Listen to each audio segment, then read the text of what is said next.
안녕하십니까? 세상을 바꾸는 교육의 정재영입니다. 최근 교육계에는 변화의 바람이 불어오고 있습니다. 윤석열 대통령 정부의 교육개혁 발표와 더불어 여러 가지들이 바뀌어가고 있습니다. 오늘은 그 중에서도 우리나라 교육계에 큰 바람을 일으킬 고교 학점제에 대해서 알아보도록 하겠습니다. 2025년부터 전면 시행될 고교 학점제. 현재까지 얼마만큼 준비되어 있고 또 어떤 보완책들이 더 마련되어야 할지 세상을 바꾸는 교육에서 살펴보도록 하겠습니다.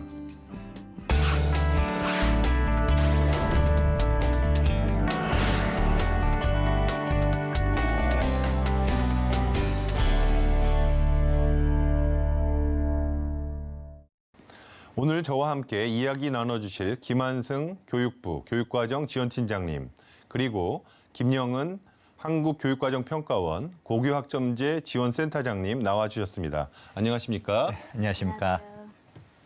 우리가 고교학점제는 2025학년도부터, 그러니까 올해 중학교 2학년 학생들이 고등학교에 입학할 때 전면 시행된다고 알고 있습니다. 막연하게 고교학점제가 대학생처럼 학생 개개인이 적성과 목적에 맞는 수업을 선택해서 들을 수 있다 정도로 대략 알고 있는데요.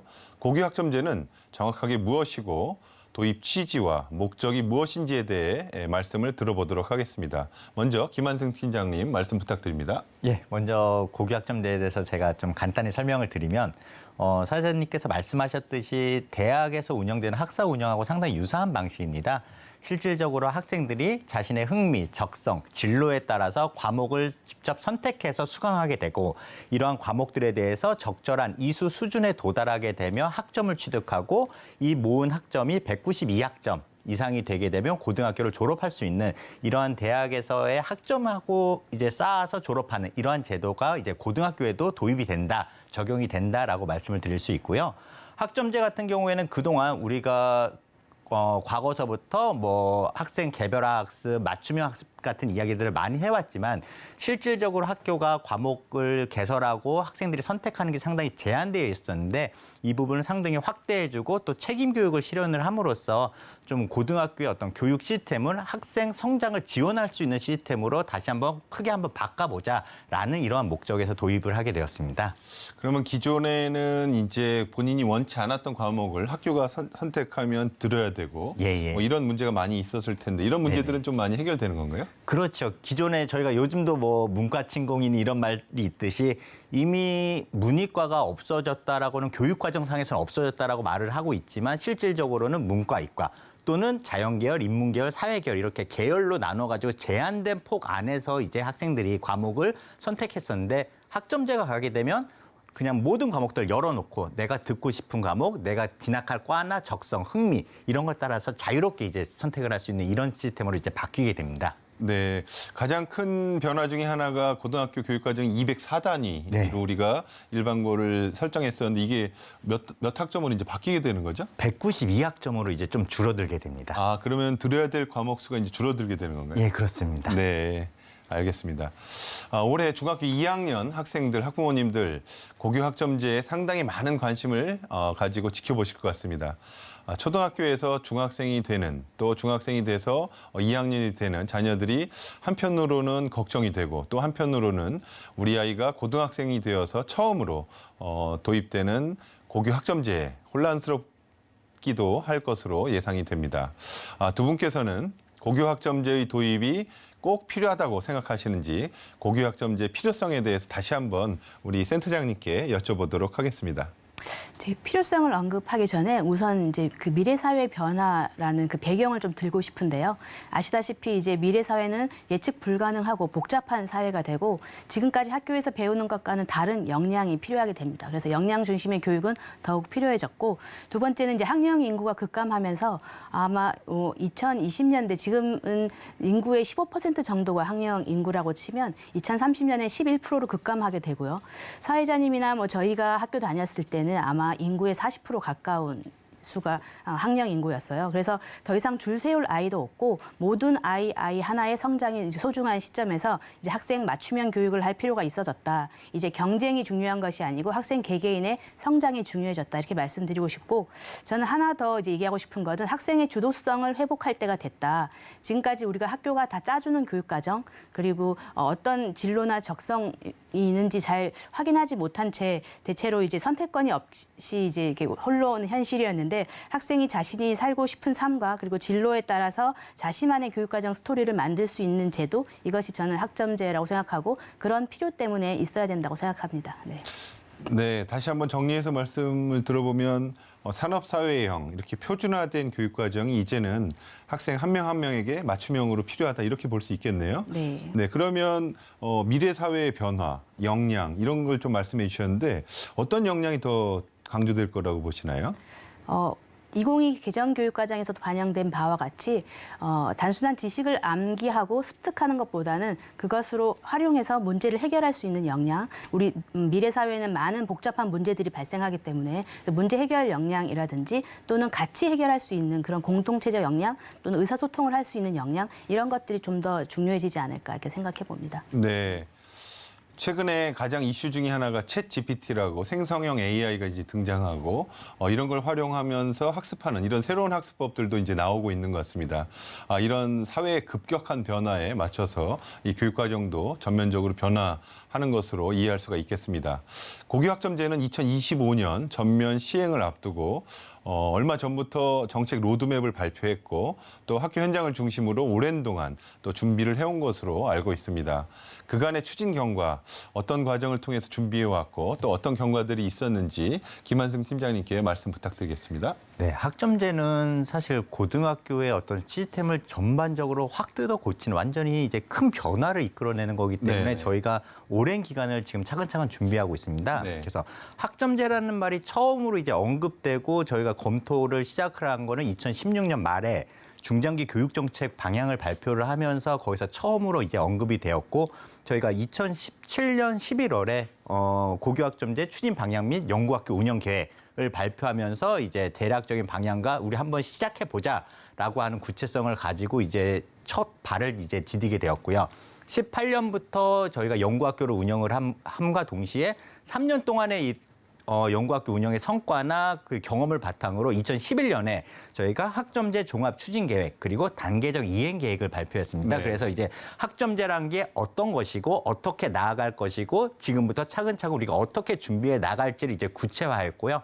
작년 같은 경우에는 초등등 교육법을 개정해가지고 학점제의 근거를 만들고 네. 그리고 가장 중요한 게 교육과정을 개정했습니다. 작년에 이제 2022년 12월에 교육과정을 개정을 함으로써 학점제 운영을 위한 어떤 교육과정적인 근거를 마련했다라고 말씀드릴 수 있습니다. 네, 준비를 오랫동안 해오셨는데요. 구체적으로 또 이렇게 시범 적용도 하고 연구학교 운영도 한 것으로 알고 있는데 한국교육과정평가원이 그 시범 운영에 중요한 역할을 한 것으로 알고 있습니다. 센터장님 혹시 추가적으로 어떤 준비 과정이 있었는지 말씀 부탁드립니다. 네, 한국교육과정평가원은 2017년 말부터 이제 연구학교 운영 안내서를 이제 제작 보급함으로써 이제 시작했는데요. 지금까지 매년 선생님들하고 컨설팅도 하고 워크숍도 하고 관련한 교원 연수를 하거나 또는 제도 개선 사항이 무엇인지 의견 수렴도 하고 매년 해오고 있고요. 특히 연구학교랑 선도학교는 올해부터는 전국 고등학교 100%가 지정되었습니다. 그래서 이제 앞으로 2025년 본격 시행까지 2년간의 준비 기간이 있거든요. 2018년부터 연구학교를 운영해 왔지만 앞으로 모든 학교가 또 준비할 수 있는 기간을 마련했다는 점에서 시행할 수 있지 않을까 이렇게 생각해 봅니다. 네. 고교학점제가 현재 시범 운영되고 있는 학교들도 많이 있습니다. 전국에서 현재 고교학점제가 시행되는 학교는 몇 개 학교가 있고 또 고교학점제 시행에 대해서 학생들의 반응은 어떤지 그리고 또 교사들은 어떻게 반응하고 있는지 궁금한데요. 팀장님께서 한번 말씀 부탁드리겠습니다. 예, 작년 2022년 기준으로 일반계 고등학교를 기준으로 약 84%의 학교가 연구학교 또는 준비학교의 형태로서 이제 학점제를 시범 운영을 하고 있고 올해 같은 경우에는 모든 학교, 100%의 학교, 일반계 고등학교가 이제 연구학교, 준비학교를 운영하고 있습니다. 그래서 지금은 고등학교 모든 학교가 이제 학점제를 일부 시작을 하고 있다라고 말씀을 드릴 수 있고요. 그 반응은 저희가 2018년 처음 연구학교를 시작하면서부터 계속 매년 만족도 조사를 실시하고 있는데 이 만족도 조사 결과가 점차적으로 이제 좀 향상되고 있다라고 말씀드릴 수 있고 특히나 작년 같은 경우에는 이제 만족도가 그간 조사에서 가장 높은 수치를 나타냈고 그중에서 또 저희가 유의미하게 보는 것들이 이제 학생들이 선택 과목 개설에 대한 이런 만족도가 제일 높게 나타나고 있어요. 그래서 저희가 학점제를 통해서 추진하고자 하는 방향들이 이제 잘 준비가 돼가고 있다라고 저희가 확인하고 있습니다. 네. 교육부에서 또 판단하고 계시는 평가 결과랑 또 어떤 차이가 있는지 한국교육과정평가원에서는 어떻게 평가를 보고 계신지 말씀 네. 부탁드리겠습니다. 저희가 연구학교나 선도학교를 꾸준히 이제 관찰하고 있는데요. 학생의 경우에는 학교 교육과정에 대한 만족도가 굉장히 높습니다. 그건 사실이고요. 그리고 진로 학업 설계에 대한 관심이 아주 증가했다는 점, 이제 그런 점을 이제 효과로 들고 싶고요. 교사의 경우에는 그동안 좀 형식적으로 운영되었던 그 교육과정 협의회라든지 교사 연구회 이런 것들이 굉장히 활성화되었다는 점, 그리고 교사의 교육과정에 대한 이해도가 굉장히 높아지고 교과 전문성을 신장시키려는 그런 공동체 활동이나 동아리 활동이 많이 있다는 것도 굉장히 주목할 만한 변화라고 할 수 있고요. 학교의 변화라고 보면은 학교 지정 과목이 축소되었습니다. 2학년의 경우에 저희가 60 해서 60단위 정도를 이수하게 됐는데 저희가 이제 그 연구선도학교랑 그리고 연구선도학교를 하지 않은 학교랑 비교해 봤더니 2과목 정도의 선택권의 차이가 있더라고요. 네. 그 지정을 덜 한다는 뜻이죠. 그만큼 학생들한테 많은 선택권을 주고 있고 그리고 학교마다의 교육 과정이 굉장히 획일적이었는데 이제 연구선도학교를 하는 학교에서는 굉장히 다양화되고 특색이 이제 보인다. 이제 이런 점도 성과라고 들을 수 있겠습니다. 지금 센터장님 학교 지정 과목이라고 말씀해 주셨는데 학교가 지정해서 듣도록 하는 과목을 말씀하시는 네네, 거죠? 네네. 네, 그걸 대체하면 여러 개의 선택을 할 수 있는 건가요? 그렇죠. 교육과정에서는 180단위 중에서 교과 180단위 중에서 실제로 학교가 지정하는 단위가 굉장히 많았습니다. 100단위 이상 많았는데 이것이 굉장히 절반 이하로 이렇게 줄어들고 있는 현상을 볼 수 있습니다. 학생들의 선택이 많아지면 이 개설할 수 있는 선생님들도 많아져야 되는 이런 것들도 궁금한데요. 한번 좀 이따가 살펴보도록 하겠습니다. 고교학점제 전면 시행을 앞두고 학생, 학부모, 교사들까지 이런 부분은 어떻게 할 거냐, 이 문제는 어떻게 해결할 것이냐 이런 다양한 이슈들이 등장하고 있는 것 같습니다. 저희도 오늘 방송을 통해서 하나하나 짚어보도록 하겠습니다. 먼저 고교학점제가 시행되면 지금보다 훨씬 더 다양한 수업을 진행하게 될 텐데 어떤 과목들이 예를 들어서 더 늘어나게 될지 아주 궁금합니다. 예를 들어서 좀 구체적인 과목을 예시로 설명해 주시면 어떤 것들이 있을까요? 네, 실제로 그 학생한테 선택권을 줄 때 지금 보통 교과가 100개가 있습니다. 100개 중에서도 사실은 학교가 모든 과목으로 개설하진 않거든요. 근데 보통 교과 100개에서 굉장히 많이 개설하려고 노력하는 걸 볼 수 있었고 그리고 저희가 이제 학생 수요를 반영하는 다양한 선택 과목을 운영하는 학교를 조사해 봤을 때 일반고지만 전문 교과에서도 많이 가져온다는 걸 알 수 있었고요. 그리고 고시된 과목이 없을 때는 고시 외의 과목이라 해서 학교장이 신설할 수 있는 과목이 있는데 이런 부분도 점점 늘어난다는 걸 알 수 있었고 어떤 과목이 개설되는지 궁금하시죠? 예를 들어서 학생들과 그 교사든 일상생활과 관련된 그런 과목들, 예를 들어서 나는 미래의 좋은 부모라든지 뭐 고등학교 사회적 경제라든지 이런 과목도 생기고요. 그리고 미래 사회를 반영한 과목, 뭐 데이터 과학과 머신 러닝 이런 사회상을 반영한 것도 생기고요. 그리고 융합 성격의 뭐 인문학적 감성과 역사 이해라든지 이런 과목들이 생기는 걸 보면서 학생들의 수요가 굉장히 다양하구나 이제 그리고 이걸 개설해주기 위해서 학교가 굉장히 하고 있구나 이제 이런 걸 알 수 있습니다. 그리고 이제 2022 개정 교육과정에서는 보통 교과가 150개로 늘어나거든요. 좀 더 미래 사회 그리고 이 환경 변화에 맞는 그런 과목들이 이제 생기고 있고 예를 들어서 뭐 기후 변화와 지속 가능한 세계라든지 뭐 로봇과 공학 세계 이런 과목이 있습니다. 네. 학생들이 선택하는 과목이 많아질수록 교사의 다과목, 여러 과목 지도가 증가하고 전문적 교원에 대한 수요가 높아질 것으로 예상이 됩니다. 아울러 고교학점제 운영에 따라 교원의 업무가 늘어나는 경우도 생길 것 같습니다. 이를 두고 걱정부터 앞서는 교원들도 있다고 들었습니다. 교원의 다과목, 여러 과목 지도, 업무 증가에 대해서 대책이 필요할 것 같은데요. 어떻게 준비하고 계시는지 먼저 교육부의 팀장님께 먼저 말씀 부탁드리겠습니다. 네.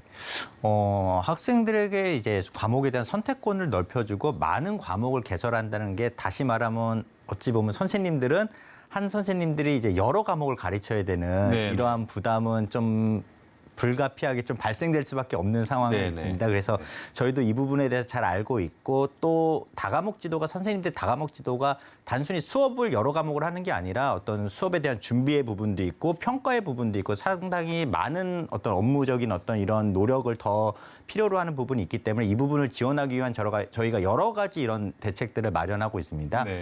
그래서 먼저 학교에서 자체적으로 모든 과목들을 다 개설하지 않고 공동교육과정이라고 해서 주변에 이제 여러 가지 학교들이 같이 모여가지고 서로 우리는 가령 뭐 물리투를 개설을 하고 너희는 뭐 법과사회를 개설을 하고 이런 식으로 해가지고 서로 나눠서 개설하고 우리가 못하는 과목들은 저쪽 다른 학교에서 듣게끔 이런 식으로 하는 공동교육 과정을 지금 저희가 활성화시키고자 노력하고 있고 네네. 또한 이제 올해 4개 학교를 개교를 했는데 이제 온라인 학교라는 것을 저희가 만들었습니다. 네. 그래서 모든 시도마다 온라인 학교라고 해서 학생은 없고 원격 수업만을 제공하는 이러한 새로운 각종 학교의 형태인데요.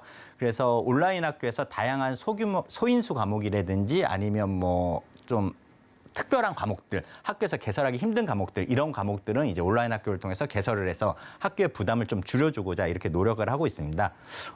그 밖에도 이제 좀 저희가 아까 말씀하셨듯이 전문적인 어떤 이런 전문성을 요하는 이런 과목들이 개설이 됐을 경우에 이제 저희가 예산을 지원을 해가지고 이런 외부에 있는 강사분들을 저희가 초빙을 해가지고 학교에서 가르칠 수 있도록 이렇게 예산 지원도 같이 하면서 좀 학교들이 선생님들이 어떤 이런 수업 부담 이 부분을 좀 줄여주고자 저희가 좀 많은 노력을 하고 있습니다. 네.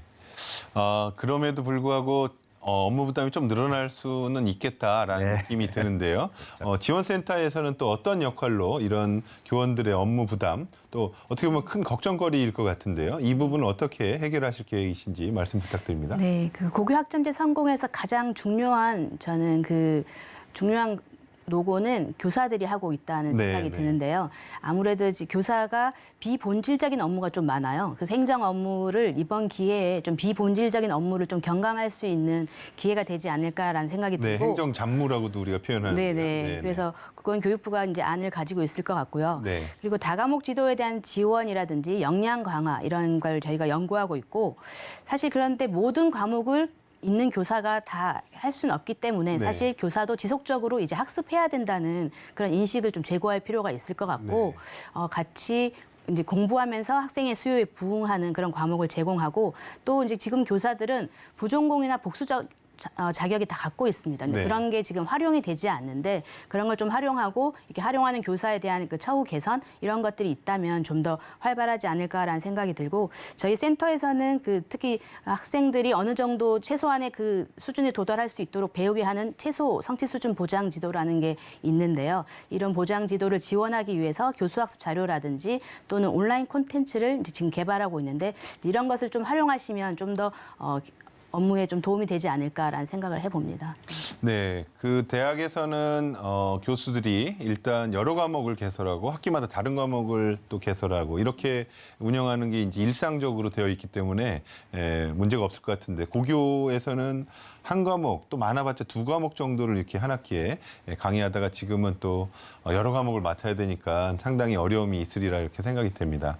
이런 어려움을 좀 줄이기 위해서 교육부에서도 이제 온라인을 통해서 이렇게 교육과정을 운영하고자 하는 걸 아까 팀장님도 말씀을 해주셨는데요. 언론 기사를 보면 이제 다른 일반 학교와 달리 아까 말씀해주신 각종 학교에서 온라인 수업을 개설해서 전국에서 수강할 수 있다 이렇게 말씀해 주셨는데 어떤 방식으로 이게 운영되는지 구체적으로 좀 한번 말씀을 부탁드리겠습니다.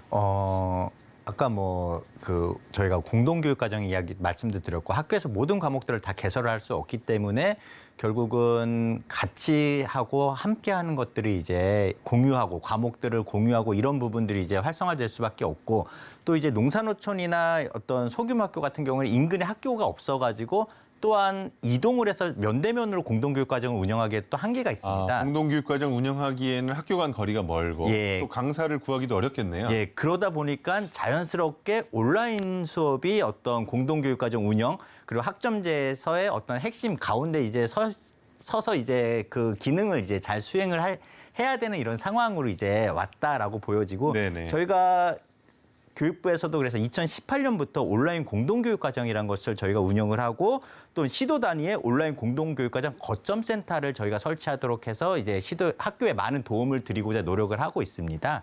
그리고 아까 방금 말씀드렸던 온라인 학교 같은 경우에는 이제 학교에 보통 이제 온라인 지원 센터 같은 경우는 센터다 보니까 교사의 배치를 할 수가 없는 상황입니다. 네네. 그런데 이제 온라인 학교라고 해가지고 저희가 이제 각종 학교 형태로 온라인 수업을 지원하는 학교를 만들므로써 거기 이제 학교장도 배치가 되고 네. 또 선생님들이 직접 다 배치가 돼가지고 체계적으로 교육과정을 운영을 해서 제공할 수 있게끔 이렇게 바꿔줬고요. 또 학교의 어떤 시설 개선도 저희가 지원을 하고 있습니다. 그래서 학교에 이제 온라인 스튜디오를 개설하도록 하고 또 학교에서 학생들이 온라인 수업을 잘 들을 수 있도록 온라인 학습실 이런 부분들의 지원도 저희가 도움을 주고 있고 또 온라인 수업 포털이라고 해가지고 이제 교실 온다이라는 사이트를 저희가 운영을 하면서 학생들이 거기에서 온라인 수업을 잘 들을 수 있도록 이렇게 지원하고 있습니다. 아, 그럼 그 시스템이 현재도 운영 중에 있는 건가요? 예, 그렇습니다. 아, 네, 알겠습니다. 이런 공동교육과정 운영이나 아니면 온라인 수업을 운영하는 이런 사례가 현재도 지금 시범학교나 연구학교에서 좀 운영 중인 것으로 알고 있는데 어떻게 운영되고 있는지 센터장님께서 좀 설명 부탁드립니다. 네, 강사를 구하기 힘든 그리고 도서 벽지가 많은 전남교육청 같은 경우에는 온라인 공동교육과정이 굉장히 활성화되어 있어요. 처음에는 학교 간 공동교육과정으로 운영하려고 했는데 이것이 좀 더 확대되어서 이제 교육지원청 또 확대되어서 교육청 간에 이제 교육청이 이제 주도하는 온라인 공동교육과정을 운영하는데 학생의 그 성과도 굉장히 높고 이제 학생이 다른 학교 학생과 배울 수 있다는 데에서 굉장히 큰 장점도 있는 것 같아요. 배움의 기회가 굉장히 이제 확대되는 측면이 있는데 물론 좀 단점도 있습니다. 왜냐하면 실시간으로 할 때는 동시에 시간표를 맞춰야 되기 때문에 그러니까 많은 학교에 일정표를 좀 맞춰야 된다는 그런 단점도 있고요. 그게 쉽지 않을 것 같은데요. 그렇죠. 네, 네네. 그래서 실시간 온라인은 아마 조금 이제 여러 학교가 참여할 때는 그 시간표 일정 맞추는 게 좀 힘든 지점이 있고, 네네. 그다음에 이제 평가를 할 때 조금 힘든 점이 있는 것이 온라인으로 하다 보니까 실제 수행 평가라든지 일상적 과정 중심 평가 이런 걸 할 때는 조금 힘든 점이 있지만 네. 이 역시 학교에서 해소할 수 없는 과목을 해주는 경향이 있기 때문에 학생들에 대한 만족도가 높고 또 운영하는 교사 역시 학생들이 수업 동기가 굉장히 크기 때문에 이제 높다고 합니다. 네. 네, 그러면 지금 말씀해 주신 대로 공동 교육과정이나 온라인 교육과정에서 수행평가의 문제라든가 또 학생들의 평가, 이 부분이 조금 중요한 과제로 제기되고 있다라고 볼 수 있겠습니다. 학생들이 자신의 적성이나 진로 계획에 맞춰서 선택 과목 수업을 들을 수 있다. 이건 굉장히 큰 장점이라고 할 수 있겠는데요. 그럼에도 불구하고 또 고등학교는 대입과 또 직접 연결돼 있기 때문에 성적을 받기 쉬운 과목에 대한 선호 현상이 있을 수도 있고 또 입시 중심의 과목이 또 너무 늘어날 수 있을 거 아니냐 이런 우려도 존재하는데요. 이 부분에 대해서는 두 분 생각이 어떠신지 말씀을 듣도록 하겠습니다. 먼저 교육부의 팀장님 말씀 부탁드립니다. 예, 아무래도 고등학교 같은 경우에는 대입을 이제 딱 목표로 이제 공부하는 학생들이 많다 보니까 어떤 사장님 말씀하셨듯이 어떤 성적을 받기 쉬운 과목 이런 부분도 뭐 과목을 선택하는데 이제 하나의 요소로서 작용은 할 수 있을 거라고 생각이 됩니다. 그런데 이제 저희 같은 경우에는 학생들이 어떤 성적을 쫓아가기보다는 자신의 어떤 흥미와 적성 이런 부분을 쫓아서 이제 과목을 선택할 수 있도록 이제 학생들에게 이제 진로 학업 설계, 지도 이런 부분들을 저희가 많이 신경을 써서 이제 하고 있고요.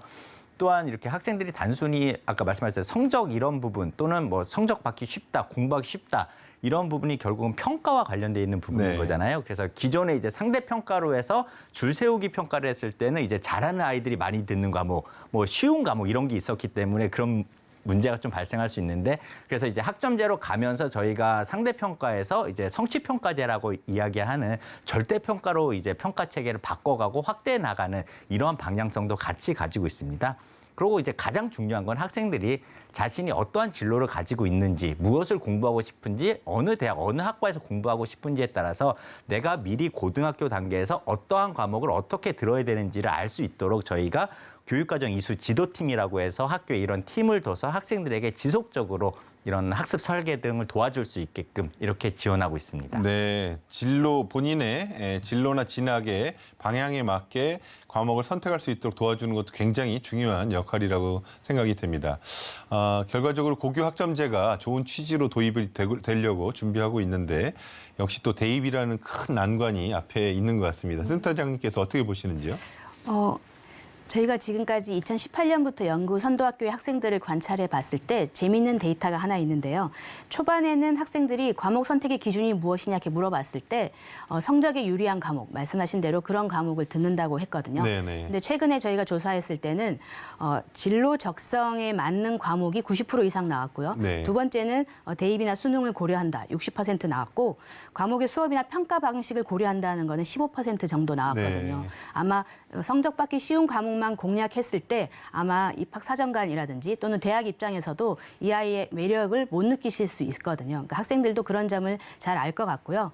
요즘에 최근에는 대학 전형 요소에서도 점점 학점제 요소를 많이 반영하거든요. 과목 이수 이력이라든지 또는 얘가 얼마나 전공에 적합한 그리고 역량을 갖추기 위해서 노력을 했는지 이런 것들을 평가하고 있기 때문에 아마 학생들도 이제 자기의 진로나 적성을 좀 더 긴밀하게 들여다보지 않을까 생각해 봅니다. 네. 네, 어떻게 보면 대학 입학도 진로, 진학 다 연결돼 있는 부분이라서 말씀해 주신 것처럼 본인의 진로 희망에 맞도록 과목을 잘 선택할 수 있도록 지도하는 것이 굉장히 중요한 과제라고 생각이 됩니다. 과목이 이렇게 늘어남에 따라서 교실 수에도 영향을 미치게 될 것 같습니다. 기존에는 같은 반 학생들이 말씀해 주신 대로 학교가 정해준 과목을 함께 듣는 이런 구조였기 때문에 괜찮았는데 선택 과목 수가 늘어나게 되면 수업을 해야 될 교실도 이제 늘어날 가능성이 있고요. 또 일부는 교과 교실제 형태도 늘어나야 된다 이런 의견도 있는 것 같습니다. 교실의 문제 어떻게 보시는지 김한승 팀장님 말씀 부탁드립니다. 예. 고등학교도 이제 대학처럼 이제 과목별로 수강하는 학생들을 이제 받아가지고 운영을 하다 보면 어떤 과목은 많은 학생들이 수강하게 되고 어떤 과목은 이제 적은 학생들로도 이제 운영이 되는 이렇게 획일적인 딱 사이즈에 맞는 교실. 지금은 모든 교실이 다 똑같지 않습니까? 네네. 30명이 30명, 40명이 40명이 들어갈 수 있는 교실인데 이제는 좀 학점제가 되면 교실도 가변형 교실이라고 해가지고 큰 교실과 작은 교실을 벽을 터가지고 큰 교실을 만들고 또는 벽을 쳐가지고 작은 교실로 만들고 이렇게 가변형으로 이제 운영할 수 있는 교실도 필요하고 말씀하셨듯이 교과의 특성을 가지고 있는 교과 교실도 필요하고 또 이제 학생들의 휴게 공간도 필요할 것이고 아까 온라인 수업을 듣기 위해서는 온라인 학습실 같은 것도 필요할 것이고 다양한 학점제형 어떤 공간들이 이제 필요하게 됩니다. 그래서 저희 같은 경우 이제 지속적으로 학점제 공간 조성을 위한 사업들을 계속 추진해 왔고요. 올해 예정돼 있는 사업까지 포함을 한다면 일반 계고의 약 73.5%? 이 정도의 학교가 이제 학점제형 공간으로 이제 학교를 이제 변화시킬 수 있고요. 이제 내년도 25년도 전면 도입이니까 내년도까지 이제 좀 더 노력을 한다면 이제 모든 학교가 이렇게 학점제를 운영하기 위한 공간을 이렇게 조성할 수 있도록 이렇게 될 것으로 기대하고 있습니다. 네. 최근에 학령 인구가 감소하면서 학급 수와 학생 수가 줄어드는 것도 좀 이런 고교 학점제 도입에는 좀 이로운 부분이 아닐까 이런 생각이 드는데요. 현재 연구학교나 이런 곳에서는 공간의 문제를 어떻게 해결하고 있는지 설명을 좀 부탁드립니다. 네, 말씀하신 것처럼 유후 교실이 많이 이렇게 늘어남에 따라서 그 교실을 활용해서 온라인 스튜디오를 만든다거나 또는 이제 온라인 수업과 그리고 오프라인 수업을 같이 할 수 있는 블렌디드 교실을 만든다거나 또는 이제 학교에서 학생 5명, 6명이어도 강좌를 개설해 주는 경우가 있는데 그런 소규모의 학생들을 위한 그런 수업이라든지 또는 교실 전체가 이렇게 마룻바닥이 되어 있어요. 학생들이 움직이고 또 활동할 수 있는 그런 교실도 있고요. 어쨌든 학생들이 학습을 하거나 또는 뭐 자료를 찾거나 또는 휴식을 취하거나 이런 다양한 걸 지원할 수 있는 공간이 그 공간 사업을 통해서 이루어지고 있습니다. 아마 제일 깜짝 놀라실 부분이 실제로 학교를 가보시면 그 공간이 변했다는데 제일 깜짝 놀라실 것 같아요. 네. 고등학교가 깜짝 놀랄 정도로 공간 변화가 일어나고 있는 상황인 것 같습니다. 대학은 공강 시간이라는 게 있습니다. 학생들이 시간표를 짤 때 일주일 내내 꽉 차 있는 것이 아니라 수업을 듣는 시간과 수업을 듣지 않는 시간이 구분되는데요. 이게 이제 학생들마다 자기가 선택한 과목을 듣기 때문에 이런 상황이 펼쳐지는 것 같습니다. 이런 시간을 이용해서 밀린 과제도 한다거나 팀 활동도 하고 이런 활동을 하게 되는데요. 고교 학점제가 시행되면 우리 고등학생들도 공강 시간이 생기게 될 것 같은데 이런 공강 시간이 생기게 된다면 이 시간을 위해서 아까 언급해 주신 별도의 공간도 있어야 될 것 같고요. 어떤 활동을 해야 될지, 그리고 최근에 이슈가 되고 있는 또 학교 폭력 문제나 이런 문제가 발생하지 않도록 관리도 굉장히 중요할 것 같은데 이 부분에 대해서는 어떻게 생각하시는지 김한승 팀장님 먼저 말씀 부탁드립니다. 맞습니다. 이제 고등학교에서도 이제 학점제가 운영이 되면 공강이라는 부분이 좀 발생할 수도 있을 것 같다고 생각이 되고요. 특히나 이제 앞서 말씀드렸지만 이제 기존에 이제 수업 실수가 204단위에서 192학점으로 이제 줄어들면서 이제 수업량을 적정화하면서 여유 시간이 발생했습니다. 그래서 학교 같은 경우에는 이러한 과거와는 다르게 조금 남는 시간들을 이제 최소 성취 수준 보장 지도라고 해서 좀 과목의 이수가 조금 어렵다라고 느껴지는 학생들에게 어떤 미리 사전적인 어떤 공부를 시켜주고 보충학습을 시켜주는 이런 시간으로도 활용을 하고 또는 이제 공동교육과정이라든지 어떤 소인수 과목 개설했던 과목들 이런 과목들을 들을 수 있는 시간으로 활용하기도 하는데요. 그럼에도 불구하고 조금 공강 시간이 뭐 학교에 따라서 또는 개인에 따라서 일부 발생할 수 있을 것이라고 예상을 하고 있고요. 그래서 앞서 이제 학점제 공간 조성 사업에서도 말씀드렸듯이 이제 휴게 공간이 상당히 중요하고요. 또는 이제 학생들이 자율학습 그 시간에 이제 스스로 공부할 수 있도록 이런 공간들 또는 동아리 활동이나 취미 활동들을 할 수 있는 다양한 활동 공간들, 체험 공간들 이런 공간들이 학교에 이제 곳곳에 만들어져 가지고 네. 이제 학생들이 그 시간을 좀 의미 있게 이렇게 보낼 수 있도록 이렇게 좀 도움을 좀 줘야 될 것 같고 또한 이제 요즘 또 학교 폭력이 또 상당히 이제 좀 많이 또 이슈화되고 있는데 그런 과정 속에서도 아무래도 고등학교는 대학하고 다르게 이제 좀 그렇게 공강이 발생한다라도 학생들이 어떤 학교 밖에 나가거나 아니면 또 이게 자유롭게 이렇게 활동할 수 있는 건 좀 한계가 있다고 보여집니다. 그래서 선생님들도 그 공강 시간에 이제 학생들을 어떻게 지도할지, 어떻게 관리하고 어떻게 지원을 할지에 대해서 좀 많은 고민을 하고 있습니다. 네네. 그런 학생들의 공간이 조금 더 개방형으로 이렇게 밖에서도 보일 수도 있고 또 선생님들이 잘 지켜볼 수 있는 이런 공간으로 조성되면 이런 우리가 우려하는 이런 문제가 발생하지 않으리라 이렇게 생각이 됩니다. 네. 대학에서는 학점을 이수하지 못하면 졸업을 못하는 경우가 있고요. 한 학기를 더 다니는 경우도 있지 않습니까?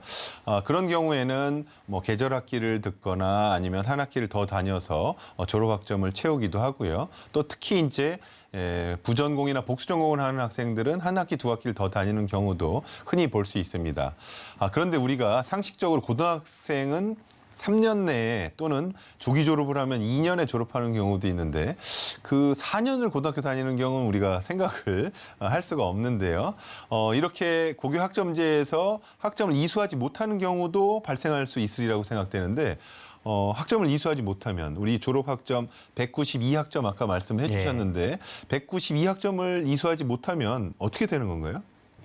만약에 학생이 졸업을 하지 않고 4년간 학교에 있으면 학생도 부담이지만 학교도 굉장히 큰 부담일 것 같은데요. 아마 1학년 때부터 학기 단위로 얼마나 이수하고 있는지 잘 관리해서 학생이 과목 학점을 누락하지 않도록 아마 지원할 계획이고요. 그리고 다른 기관에서 학점을 추가로 들을 수 있도록 그런 제도가 이제 나올 것 같고요. 2021년 2월에 종합추진계획안이 발표되었을 때 이제 학점 기반 학사 제도를 운영하겠다라고 해서 이제 학점을 취득하기 위해서는 과목 수업 횟수 3분의 2를 채워야 되고 그리고 이제 학업 성취율도 일정 부분 채워야 됩니다. 근데 그런 부분 채워야지 학점을 취득할 수 있는 건 맞는 요건이고요. 그리고 이것이 누적해서 192학점을 채워야 졸업은 할 수 있습니다. 네. 그럼에도 불구하고 출석은 채웠으나 미수, F를 받을 수도 있을 것 같은데요. 이게 굉장히 심각한 문제일 수도 있을 것 같습니다. 교육부에서 학년 누락이나 졸업을 하지 못하는 학생들 계절 학기를 하거나 아니면 추가적인 학습 기회를 제공해서 그 학점을 이수하도록 하는 이런 과제물을 부여한다거나 뭐 이런 것들을 대책을 마련했을 것 같습니다. 졸업 못하게 할 수는 없는 상황이니까요. 이런 논의 과정이 어떻게 진행되고 있는지 팀장님께 말씀 부탁드립니다. 예, 정말로 불가피한 경우는 졸업을 못하는 수도 발생할 수 있죠. 근데 이제 학교가 고등학교의 목적이 어떤 아이들에게 엄격한 어떤 기준을 통해 가지고 졸업을 시키냐 못 시키냐가 아니라 아이들을 어떻게끔 성장하게 하고 어떻게 가르치냐에 초점을 둬야 되기 때문에 저희는 최대한 미수의 상황이 발생이 되지 않도록 사전에 노력하는 게 더 중요하다고 생각을 합니다. 그래서 선생님들이 이제 수업을 하다 보면 어느 정도 수업을 끌어가고 평가라는 게 이제 딱 한 번을 통해서 시험으로 결정이 되는 게 아니기 때문에 수행 평가도 하고 형성 평가도 하고 이제 차근차근 나가다 보면 아, 이 학생이 이수할 수 있을 것 같다. 좀 이수가 어려울 수도 있을 것 같네라는 생각들을 이제 선생님들이 이제 판단을 할 수 있게 됩니다. 그렇게 돼서 이제 좀 과목 이수가 어려울 것이라고 예상되는 학생들에게는 사전에 예방지도 측면에서 이제 좀 더 많은 이제 밀착해서 이제 좀 더 도움을 더 주고 좀 더 가르쳐주고 보충학습을 지원해주고 이런 시스템이 좀 운영이 될 예정이고 또한 이제 성취 기준에 도달하지 못했다라고 할지라도 바로 뭐 F 그래서 저희는 이제 I라는 용어를 씁니다. F라고 쓰지는 않고 미수를 저희는 I라고 이야기를 하는데 너는 I야라고 해서 딱 끝나는 게 아니라 I를 받은 학생들에게 일정 수준의 이제 보충학습을 이수하게 되면 이 학생은 E로 다시 이제 그래서 제일 낮은 등급이지만 2를 줌으로써 이제 그 학점을 취득할 수 있도록 이렇게 이제 지원을 하고 있습니다. 그런데 이제 뭐 그럼에도 불구하고 보충 지도를 하고 보충 학습을 함에도 불구하고 아이가 아예 출석을 안 하거나 아니면 그런 보충 학습에 참여하지 않거나 이런 경우에는 뭐 어쩔 수 없이 뭐 미수가 되는 경우도 발생할 수 있을 거라고 생각이 됩니다. 현재도 고등학교에서 유급되거나 하는 경우가 또 드물지만 또 발생을 하고 있죠. 예, 일부 있습니다. 네. 출석 일수를 채우지 못하면 진급이나 졸업에 어려움이 있습니다. 오늘 보시는 시청자분들께서도 자녀분들이 학교에는 잘 출석할 수 있도록 지도를 해주셔야 된다라고 할 수 있겠습니다. 고교 학점제 전면 시행에 맞춰서 서열화가 아닌 학생의 성적 또 성장에 중심을 둔 절대평가가 확대되는 것으로 아까 말씀해 주셨는데요. 한 가지 우려되는 점은 항상 우리 성취평가제와 관련한 이슈 중에 하나가 대학 입시를 앞두고 성적 부풀리기의 문제가 발생할 수 있지 않을까라는 우려가 있습니다. 사실 이 부분이 학부모님들과 학생들이 또 함께 우려하는 부분이 아닐까 싶은데요.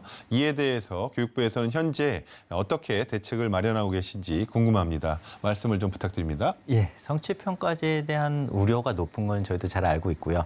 저희 고등학교의 이런 평가 체제를 이제 과거서부터 이렇게 살펴보면 계속 절대평가와 상대평가가 계속 반복돼 왔습니다. 그게 이제 사람들이 누구나 교육적으로는 절대평가가 옳은 방향임은 알지만 절대평가를 시행했을 때 항상 성적 부풀리기라는 부분이 발생해 왔기 때문에 다시 상대평가로 회귀하고 그랬다 네. 다시 절대평가로 가고 이게 반복됐던 것 같은데요. 네네. 근데 앞서 말씀드렸지만 학점제의 가장 기본이 돼야 되는 것은 절대평가, 성취평가제가 돼야 되고 네. 그래야지 학생들이 자신이 원하는 과목을 이제 듣게 될 수 있는 이런 시스템이 되기 때문에 저희는 이번 학점제를 통해서 성취평가제가 오히려 안착될 수 있도록 좀 더 많은 준비를 하고 있고 많은 고민을 하고 있습니다. 그래서 좀 성취평가제 운영하는 것에 대한 뭐 점검도 좀 강화할 것이고 어떤 뭐 제도나 이런 쪽도 좀 손볼 부분이 있으면 좀 더 손봐야 될 것이고 그런데 이제 그런 부분들이 현재는 지금 논의 중에 있습니다. 그래서 얼마 전에 언론에서 2월 달에 고교 학점제 성취평가 협의체를 저희가 운영하겠다라고 발표한 적이 있습니다. 그래서 네. 이 협의체에서 다양한 성취평가제의 공정성, 신뢰성을 높일 수 있는 방안들을 논의해가지고 저희가 보완 방안을 마련해가지고 조만간에 발표할 예정입니다. 네, 저도 개인적으로 그 협의체에 참여를 하고 있는데요. 그렇죠. 많은 고민은 이제 성취평가제가 현장에 안착되려면 많은 준비가 좀 필요하다. 그리고 문제가 발생하지 않도록 많은 준비가 필요하다라고 말씀드릴 수가 있겠습니다. 고교 학점제 성취평가제로 가겠다. 교육부가 밝혔고 물론 이제 어느 정도 시차를 두고 또 천천히 적용될지는 지금 고민 중에 있는 것 같습니다. 그럼에도 불구하고 현재 대입제도 결과적으로는 상대평가로 학생들을 선발하고 있다고 볼 수 있는데요. 2025년에 도입되는 고교 학점제는 결과적으로 2028년에 이 학생들이 졸업할 때 대입과 깊이 연결돼 있다고 할 수 있겠습니다. 대입제도 개편도 당연히 따라와야 된다고 볼 수 있는데 우리 센터장님이 사실 대입제도 담당은 아니신데 한국교육과정평가원이 또 이렇게 수능을 담당하고 있지 않습니까? 대입제도의 개선 방향, 고교 학점제와 이렇게 잘 맞아 떨어지려면 어떤 방향으로 개선돼야 할지 말씀을 좀 부탁드립니다. 네, 저희도 원 내에서 이제 토론을 굉장히 많이 하는 편인데요. 네. 대입제도 관련해서 이제 고교학점제 지원센터의 입장에서는 가장 중요한 원칙은 학교의 그 고등학교의 교육과정 이수 그리고 그 과정과 그 결과가 그대로 대입과 연계되는 방안이 가장 중요하다라는 생각이 들고요. 그리고 어떤 대학 역시 단일화된 수치 중심의 그 학생 선발, 일반적인 학생을 선발해서 과에 배치하는 그런 방식에서 좀 나아가서 과마다 필요로 하는 그 인재상을 좀 재정립해서 거기에 맞는 학생을 이제 뽑는 노력이 필요하지 않을까.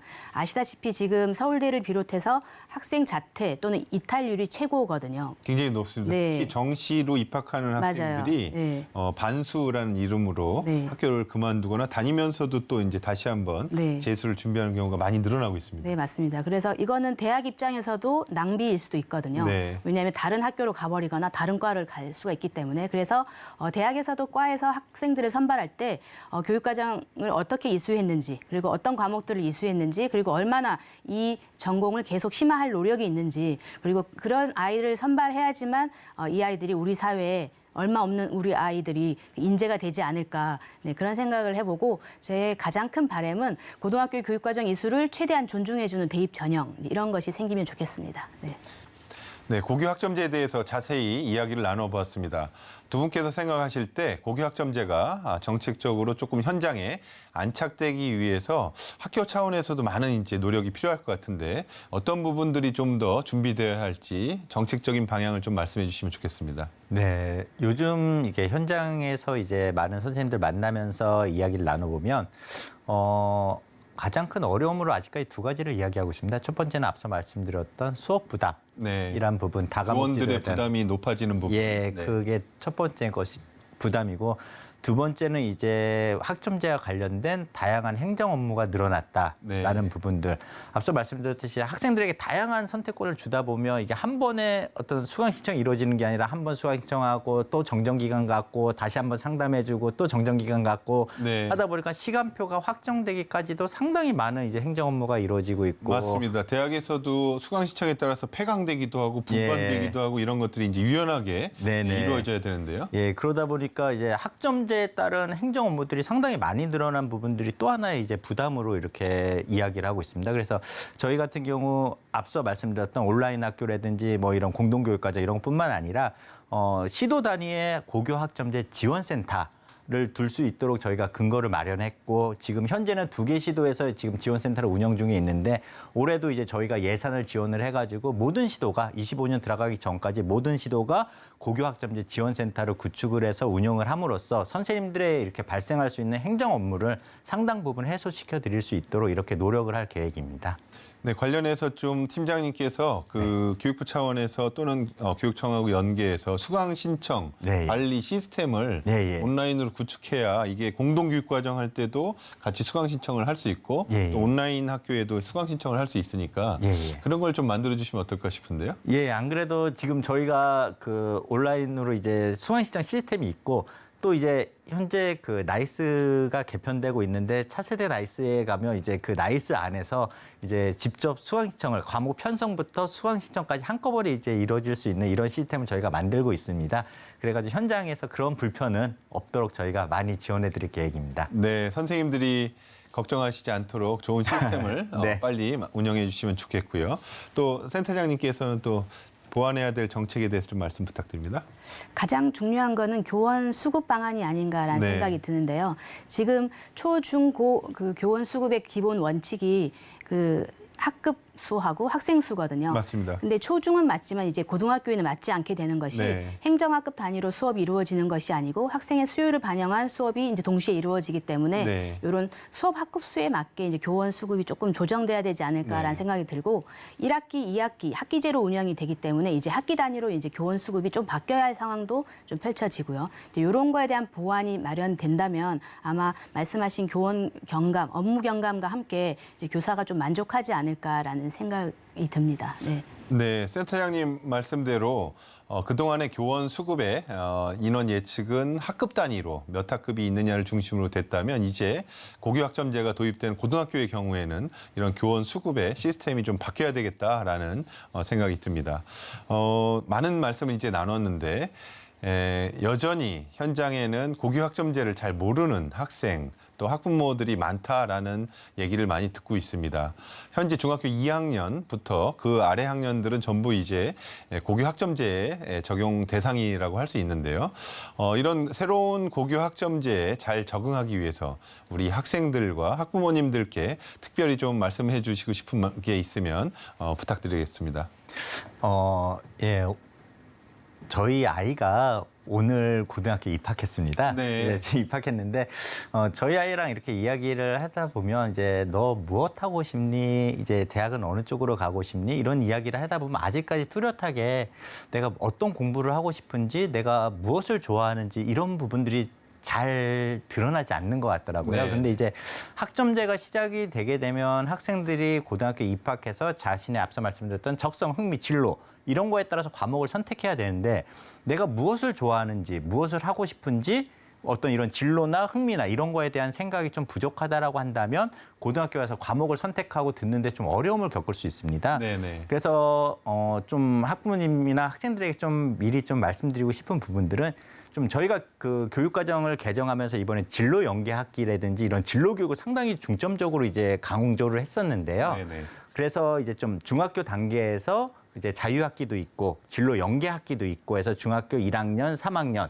이 기간 동안에 좀 자신의 어떤 진로를 탐색해보고 자신의 적성을 한번 찾아보고 해서 진지한 고민과 진로에 대한 설계 이런 부분을 하고서 한번 고등학교 입학을 하게 된다면 고등학교에 와가지고 학점제에 맞춰서 내가 원하는 과목들을 듣고 어떤 자신의 진로와 학업을 설계해 나가는데 큰 도움이 되지 않을까 이런 생각을 좀 하고 있습니다. 네, 센터장님, 학생과 학부모님들께 하시고 싶은 말씀 있으면 당부의 말씀 부탁드립니다. 네. 저는 이제 학부모님들한테 우선 당부하고 싶은 말씀은 우리 아이가 고등학교로 갔을 때 어떤 제도에서 또는 어떤 교육과정으로 운영되는지 좀 관심을 가져주십사 부탁드리고요. 네. 지금 입학 전에도 진로 탐색이라든지 또는 교육과정 설명회 같은 활동이 교육청 차원에서 굉장히 많이 진행되고 있거든요. 네네. 그런데 적극적으로 찾아다니시면서 학생과 함께 이제 우리 아이가 어떤 교육과정으로 설계해야 될지 좀 지원을 해주시면 좋을 것 같고 하나 더 당부드리고 싶은 것은 학생, 우리 아이에게 관심은 갖되 주도성은 양보하자라고 말씀드리고 싶은 네. 것이 지금까지 우리 대학에서도 우스갯소리로 수강 신청을 학부모님이 해주는 경우도 있고 도서관에서 이제 기다리는 계시는 그런 분도 네. 있는데 지금 우리 아이들이 그 뺏긴 주도성을 조금 회복할 수 있도록 좀 지원해 주자. 그리고 쉽지 않은 일이죠. 네. 그리고 이제 또 하나 당부드리고 싶은 거는 네. 학생한테 당부하고 싶은 건데요. 정말 내가 좋아하는 게 뭔지 그리고 앞으로 어떻게 살아야 될 것인지 자기 이해를 좀 진지하게 해보자. 지금까지는 사실 사회적으로 우리가 하나의 또는 두 개의 욕망을 쫓아서 이렇게 오잖아요. 그러다 보니까 학생들이 가는 길이 굉장히 비슷하거든요. 근데 그거는 나의 잠재력이랑 상관이 없을 수 있잖아요. 그래서 내가 갖고 있는 잠재력이 무엇인지 좀 나만의 특화된 역량을 키울 수 있도록 자기 이해에 조금 더 노력을 해보자. 이제 이런 당부를 드리고 싶습니다. 네. 오늘 이렇게 고교학점제를 총괄하고 계시는 교육부와 한국교육과정평가원에서 두 분이 잘 설명을 해주시니까 이 방송을 보신 학생과 학부모님들은 이제 고교학점제에 대해서 명확히 이해하시고 준비하실 수 있을 것 같습니다. 그리고 말씀해 주신 아직 보완해야 할 부분이나 논의되어야 할 부분에 대해서는 전면 시행 전까지 잘 준비하셔서 차질 없이 안착되도록 잘 준비를 부탁드리도록 하겠습니다. 오늘 말씀 감사드리고 마지막으로 한 말씀씩 부탁드리도록 하겠습니다. 김한승 팀장님 먼저 말씀 부탁드립니다. 네. 저희가 고교학점제를 준비한 지 이제 상당히 오랜 시간이 됐고 이제 조만간 이제 전면 시행을 이제 앞두고 있는데 아무래도 고등학교라는 특성상 어떤 변화에 학부모님들이 상당히 불안해하시는 것 같아요. 이제 네. 학점제가 시작이 되면 아이들의 고등학교 생활도 크게 바뀌고 또한 대입도 이제 바뀌게 될 것이고 하다 보니까 어떤 불확실성에 대한 불안감을 상당히 많이 표현하고 계시다라는 걸 저도 이제 피부로 느끼고 있습니다.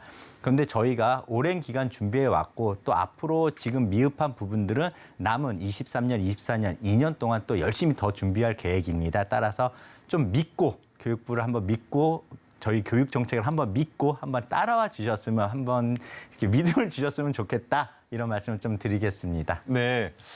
부모님들께서 학생분들께서 많이 믿어주시기를 부탁드리고요. 마지막으로 김영은 센터장님 말씀 부탁드립니다. 네, 저는 교사한테 이제 말씀드리고 싶은데요. 저도 역시 교사였었기 때문에 학점제에 대한 저는 믿음이 있습니다. 그리고 연구 결과 3년차 학교부터는 뭔가 변화가 나타나기 시작했거든요. 그래서 우리가 올해 2023년과 24년 준비할 2년이 있고 25년부터는 모든 학교가 3년차 학교 이상이 됩니다. 그래서 학교가 학점제를 운영할 때는 큰 무리가 없을 것 같은데요. 저희가 조사해 보면 모든 학교가 이제 어떤 학교가 잘하냐 하면은 모든 선생님이 같이 움직이는 학교가 있고요. 어떤 한두 명 선생님이 움직이는 학교가 있는데 오래 잘 버틸 수 있는 지속 가능한 효과는 이제 모든 선생님이 조금씩 움직일 때 가장 효과가 나타났고요. 학점제라는 것이 교사의 행정 업무를 가중시키는 그런 제도라고 보시지 말고 교사의 본질적인 주체성을 회복하는 거다. 내가 가르치고 싶은 과목을 학생들한테 가르치고 또 평가에 대한 권한을 오로지 받는 것이기 때문에 그런 주체적인 시각으로 적극적으로 좀 관심을 가져주시고 또 해보시고 그리고 이제 어떤 지원이 필요하시면 거기에 대한 목소리를 내시면 좋지 않을까라고 생각합니다. 네. 네, 고교학점제 역시 운영 주체는 선생님들이시기 때문에 우리 선생님들께서 잘 해주시리라 믿습니다. 미국 하이틴 드라마나 영화를 보면 정말 자유분방하게 그리고 자기 주도적인 학교 생활을 하는 우리 배우들, 학생들을 많이 볼 수 있습니다. 우리는 그런 활동을 보면서 한편 부러워하기도 하고 얼른 대학 가서 저런 학교 생활을 즐겨야지 하고 생각했던 기억이 납니다. 고교학점제는 학생들의 다양성과 개성을 존중하고 자기 주도적인 꿈을 키워갈 수 있는 제도입니다. 물론 아직까지 시행 전이고 보완되어야 할 부분들이 존재합니다. 고교학점제가 안정적으로 자리 잡을 수 있도록 우리 정부 그리고 교육 현장에서 최선을 다해서 노력해 주시기를 부탁드립니다. 대한민국 교육이 미래 사회에 필요한 인재를 길러내는 것에 집중할 수 있고 또 우리 아이들이 더 행복한 학교 생활을 할 수 있게 되기를 기대합니다. 정재영의 세상을 바꾸는 교육 다음 시간에 찾아뵙겠습니다. 교육이 바뀌면 세상이 바뀝니다. 감사합니다.